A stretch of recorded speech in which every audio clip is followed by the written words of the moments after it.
শুভ সকাল বন্ধুরা, নতুন একটা দিন, নতুন সকাল, আরও একটা নতুন ভিডিওতে তোমাদের সবাইকে জানাচ্ছি অনেক অনেক ভালোবাসা। তোমরা যে যেখান থেকে আমার ভিডিওটা দেখছো সবাইকে জানাচ্ছি অসংখ্য ধন্যবাদ। সকালবেলা উঠে ছড়া দিয়া, উঠোন ঝাঁট দিয়া, বাসন মাজা সমস্ত কাজ কমপ্লিট হয়ে গেছে। তারপর রান্নাঘরে এলাম রান্নাঘরটা পরিষ্কার করতে। টেবিলটা পরিষ্কার করছি, টেবিলে কভারটা নেই তো, টেবিলে না এটা ওটা রাখা হয় তো, এই জন্য না কেমন একটা দেখছি দাগ হয়ে গেছে। তা প্রথমে একটু সার্ফ দিয়ে ন্যাকড়াটা একটু সার্ফ দিয়েছি, দিয়ে নিয়ে তারপর টেবিলটাকে একটু ভালো করে মুছে নিলাম। তেল চিটে মতন হয়ে যায়, রান্নাঘরে থাকে তো, রান্নাঘরের সমস্ত জিনিস রান্নাঘরে থাকলে কিন্তু একটু তেল কাজটানি পড়ে। তো প্রতিদিন একটু পুছে নিই, একটা কভার হলে বেশ ভালো হতো, তাহলে টেবিলটা নোংরা হতো না। কভারটা নেই তো টেবিলটার জন্য নোংরা হয়।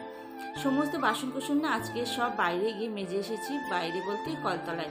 আজকে আর বেসিনে বাসনকোসনগুলো মাজেনি, সমস্ত বাসন সকালবেলায় পার করে নিয়ে গেছিলাম বেসিনে, ওই জন্য আর মাজেনি। অনেকটা বাসনগুলো না বেসিনে মাজতেও চাই না, কলে নিয়ে গেলে একটু সুবিধা হয়। কলতলার চাতালটা অনেকটা বড়, আর ছড়িয়ে ছিটিয়ে বাসনগুলো মাজা যায়, আর বেসিনটা ছোটো জায়গায় তো অসুবিধা হয় মাজতে।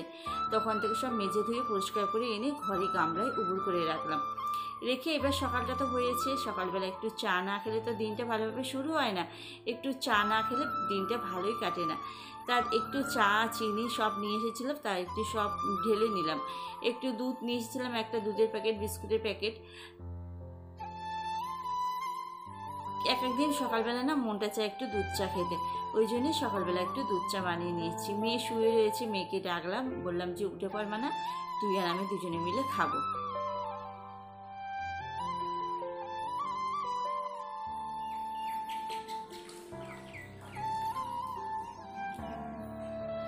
দুধ দিয়ে না বেকারি বিস্কুটগুলো খেলে না, বেকারি বিস্কুটগুলো খুব মিষ্টি তো, আর দুধ দিয়ে খেলে না গালটা টক হয়ে থাকে।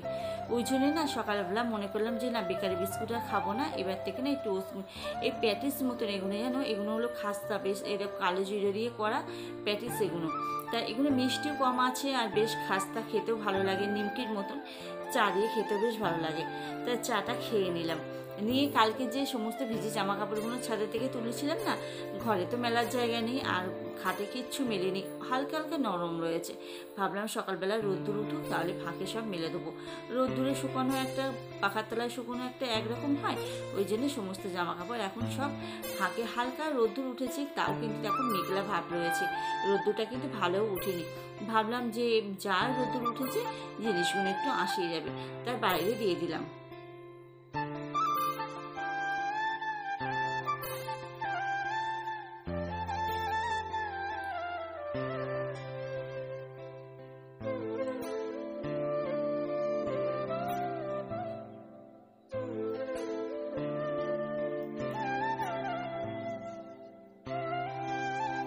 এত কারেন্ট জ্বালাতন করছে না, কি বলবো, রাত্রিবেলা হলে কারেন্ট অফ রাখছে, আর শুধু হচ্ছে এত পরিমাণে গরমে কারেন্ট যদি অফ থাকে কেমন কষ্ট হয়। আর শুধু এত মশা, মশা মারা ধূপও ঘরে জ্বালাতে পারি না, জান না। দরজা জানলা বন্ধ করলেন, এই দেখো, দেখেছো কারেন্টের নাম করতে করতে কারেন্ট অফ হয়ে গেছে। ঘরে বিছানাটা পরিষ্কার করতে এসেছি, পাখাটা চালিয়ে, কিন্তু তো কারেন্ট অফ হয়ে গেছে, আবার সঙ্গে সঙ্গে কারেন্টটা চলে এলাম। তা কাল রাত্রিরে কারেন্ট ছিল না বলে মশারিটা টাঙানো হয়েছে, না হলে না আমরা ঘরে মশারি টাঙিয়ে একদম শুই না। ছাদের ঘরে তো মশারি টাঙালে থাকা যায় না গো, আর এই মশারিতে এক ফোঁটা হাওয়া ঢোকে না। মশারিটা খুব হচ্ছে শীতকালের পক্ষে খুব ভালো হবে, মানে শীতকালে খুব মোটা তো, শীতকালের পক্ষে বেশ ভালো হবে। আর গরমকালে মশারি একদম টাঙানো হয় না, আর আমরা 12 মাস মশারি না টাঙিয়ে শুই। কেন, শীতকাল যখন খুব ঠান্ডা পড়ে তখন একটু মশারি টাঙাই, আর মশারির উপরে আবার একটু দুটো একটা করে চাদর দিয়ে দিই, নাহলে ঠান্ডা ঢোকে। না হলে গরমকালে এক ফোঁটা মশারি টাঙায় না, কারেন্ট অফ থাকলে মশারি টাঙাই, নাহলে টাঙাই না।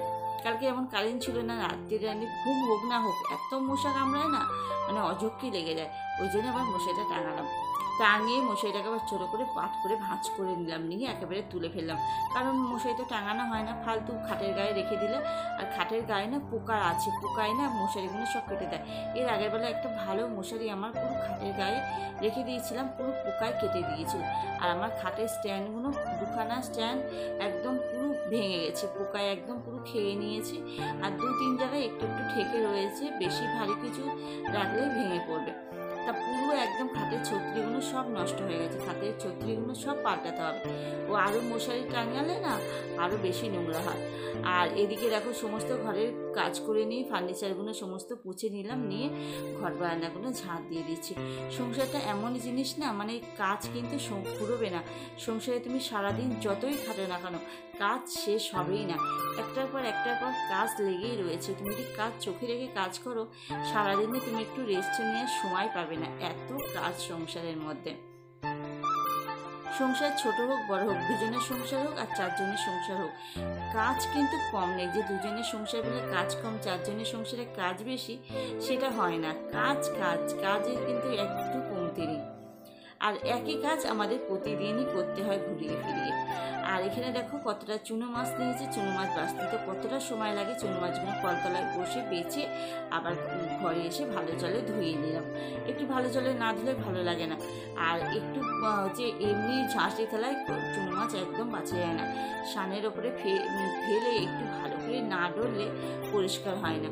তা একটু ভালো করে ধুয়ে নিয়ে এসেছিলাম। আর এই ধুতে কত সময় লাগে। লবণ হলুদ মাখিয়ে একটু ভাজা করে নিচ্ছি। বেশি ভাজবো না, যে এই চুনো মাছ যে একদম সেই ভাজা খেলে, যদি ডালের পাতে চুনো মাছ ভাজা খাওয়া হয় তাহলে একদম পুরো মুচমুচে করে ভাজলে বেশ ভালো লাগে। আর চচ্চড়ি করলে, ঝাল করলে একটু হালকা ভাজলেই ভালো লাগে। আমাদের দাদাভাই তো বলে যে কাঁচা মাছের ঝাল করবে, খেতে ভালো লাগে।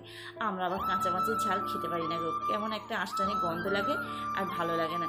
শুনেছি কাঁচা মাছের ঝাল, চুনো মাছ থেকে কাঁচা মাছ ঝাল করলে খেতে খুব সুন্দর লাগে। অবশ্য আমরা কোনোদিন খাইনি, জানি না গো, আমাদের একটু আঁশটানি গন্ধ লাগে। ওই জন্য মাছটাকে একটু হালকা করে ভেজে নিয়েছি, বেশি ভাজবো না। বললাম কড়া বেশি করবো না, ওই জন্য হালকা করে একটু ভেজে নিয়েছি। নিয়ে এখানে সর্ষে আর কাঁচা লঙ্কা বেটে নিলাম, নিয়ে একটু ঝাল করে ফেললাম।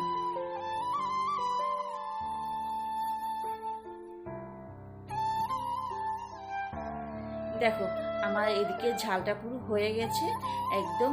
ওপর থেকে সর্ষেটা ছেঁকে দিয়েছি, বেশি সর্ষেটা একদম দিইনি, তাহলে খোলাটা থাকলে না একদম দেখতে ভালো লাগবে না, আর খেতেও ভালো লাগবে, একটু তিতকুটির মতন হয়ে যায়। একটু সর্ষে তেল দিয়েছিলাম নামানোর আগে, একটু সর্ষে তেল ওপর থেকে ছড়িয়ে দিয়েছিলাম। দিয়ে এই দেখো একদম মাখো মাখো হয়ে গেছে, নামিয়ে নিয়েছি। একদম ঝোলটা টেনে গেছিলো, হালকা একটু ঝোল রেখেছিলাম কিন্তু একদম ঝোল টেনে নিয়েছে। এইবারে সমস্ত রান্না বান্না তো হয়ে গেল, এইবার হচ্ছে মাজা ঘষার পালা। কড়াটাকে হচ্ছে বেসিংয়ে রাখলাম, কড়াটাকে মাজবো। আর এখানে দেখো সকালবেলা রান্না করেছিলাম কী বলতো, সকালবেলা রান্না করেছিলাম ভেন্ডির তরকারি আর উচ্ছে। আর উচ্ছেগুলো তো সব পেকে গেছে, আর ভেন্ডি এবারে সব পাকা ভেন্ডি নিয়ে এসেছে। ভেন্ডির ঝাল করেছিলাম সকালবেলা। ভেন্ডি না পাকা ভেন্ডি হয়ে গেছিলো, তো চচ্চড়ি করলে কচি ভেন্ডি ভালো লাগে, আর পাকা ভেন্ডি একদম ভালো লাগে না, ওই জন্য একটু ঝাল করেছিলাম। আর কড়াটা কিন্তু খুবই গরম, কড়াটা আমি হাত দিয়ে মাজতে পারছিলাম না। ধোঁয়া উঠছে কিনা তোমরা বুঝছো কিনা আমি বুঝতে পারছিলাম না, কিন্তু ধোঁয়া কিন্তু উঠছিল একদম কড়াটায়। আর কড়াটা কিন্তু যদি তুমি কড়া একটু গায়ে যে ভাজাভুজি করলে কিন্তু আমাদের কড়ার পিছন দিকে তেল গড়িয়ে কড়াটা পুরো নোংরা হয়ে যায়। সেটা প্রত্যেকের সাথেই হয়, আমার সাথে একা না, প্রত্যেকের সাথেই হয়। সেটা মাজতে খুব সহজেই মাজাটা হয়ে যায়, পরিষ্কার হয়ে যায় কড়াটা। মাজাটা এই দেখো ঠিক আছে কি সুন্দর পরিষ্কার হয়ে গেছে। কড়াটা যদি তুমি একদম গরম করা তরকারি ঢেলেই তুমি যদি ওইভাবে শাঁসি দিয়ে ঢোলে একটা কচবে একটি ভালো করে চেপে পরিষ্কার করো, কড়ায় কিন্তু একটু দাগ থাকবে না, কড়া সুন্দর পরিষ্কার হয়ে যাবে আর চকচকে করবে। কেমন টিপসটা ভালো না বলো? আমি এইভাবেই কড়া পরিষ্কার করি। যখনই দেখি কড়ার গা দিয়ে তেল গড়িয়েছে, আমি সঙ্গে সঙ্গে কড়া যখন গরম থাকে তখন মেজে নিই। রান্না করতে করতে সমস্ত বাসন কুসনগুলো তো মেজে নিয়েছিলাম, ওই হাতাহাতি সমস্ত মেজে নিই, নালে না লাস্টে অনেকটা বাসন জমে যায় আর দেরি হয় মাজতে। তা এবারে গ্যাসটা পরিষ্কার করে নিলাম, নিয়ে একদম থামটা পরিষ্কার করে পুছে নিলাম। চলো রান্নাবান্নাগুলো তোমাদেরকে দেখাই। সকালবেলা যে রান্না করেছিলাম সেগুলো তো দেখানো হয়নি। ডাল করেছি, ডাল একদম হাফ হয়ে গেছে, সকাল থেকে খাওয়া দাওয়া হচ্ছে। এখানে উচ্ছে আলু ভেজেছি, উচ্ছে অল্প কাটা ছিল তো ওই জন্য দুটো আলু দিয়ে উচ্ছেগুলো একটু ভেজে নিয়েছি। ওখানে ভেন্ডির ঝাল হয়েছে, হাঁড়িতে ভাত অর্ধেক খাওয়া হয়ে গেছে। এখন বিকেলবেলা বলছি দুপুরবেলা আমরা তিনজনে খাবো। আর ইচুনা মাছের ঝাল। এই হলো আজকে দুপুরবেলার মেনু। আমাদের অনেক রকম মেনু হয়ে গেছে। যেদিনকে হয় অনেক রকম হয়, আর যেদিনকে হয় না ওই একটা তরকারি হয় আর একটা ভাজা হয়, ওই দিয়ে খাওয়া হয়ে যায় আমাদের। আজকে আবার হরেক রকম হয়েছে। তার সমস্ত তো সব কাজ হয়ে গেছে, এবার ঘর বারান্দাটা মুছবো, মুছে চান করব। করে আজকের মতন এই পর্যন্তই। আজকের ভিডিওটা বেশি বড় করবো না, কারণ বেশি বড় ভিডিও করলে আমি আবার আপলোড করতে পারবো না। সবাই ভালো থাকো, সুস্থ থাকো। আমার ভিডিওটা ভালো লাগলে একটা লাইক করো, কমেন্ট করে জানিও কেমন লাগলো। আমার পাশে থেকো। Good night.